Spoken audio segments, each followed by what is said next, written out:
Hey y'all, okay, so continuing with number two. So number two is a little bit different. It is an absolute value equation, and absolute value equations, as I'm sure y'all are starting to figure out, they are different. They're always work differently. They make a V when you graph them. It's sort of a linear equation in the fact that it has, you can do a slope and that kind of thing, but you can't change the places of the X and the Y if one of them is in absolute value bars. And I actually kind of researched to see if maybe possibly there was a better way to do this. You can't do the whole switch X and Y procedure. That's the easiest way to do it by hand.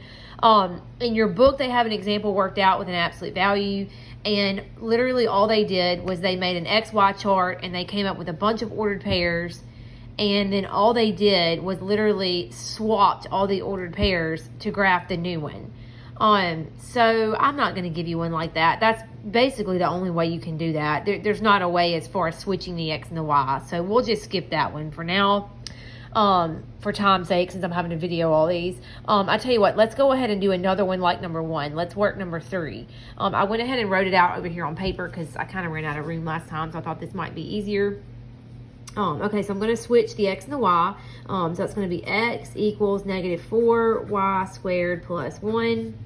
All right, subtract over your 1. So you have X minus 1 equals -4 Y squared.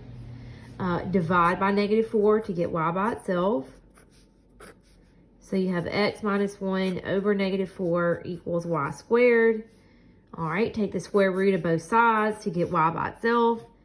So, and remember, when you take a square root, it's always plus minus.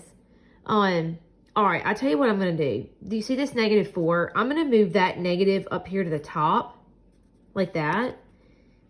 So because you can't take the square root of a negative right there.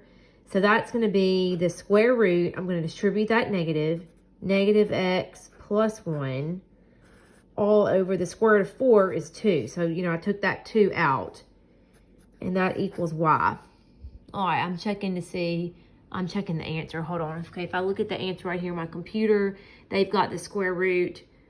We've got -X plus 1. They have 1 minus X. That's the same thing. Multiplied by half, divide by 2, same thing. Yeah, we're good to go. Okay, so that's that. That's number three.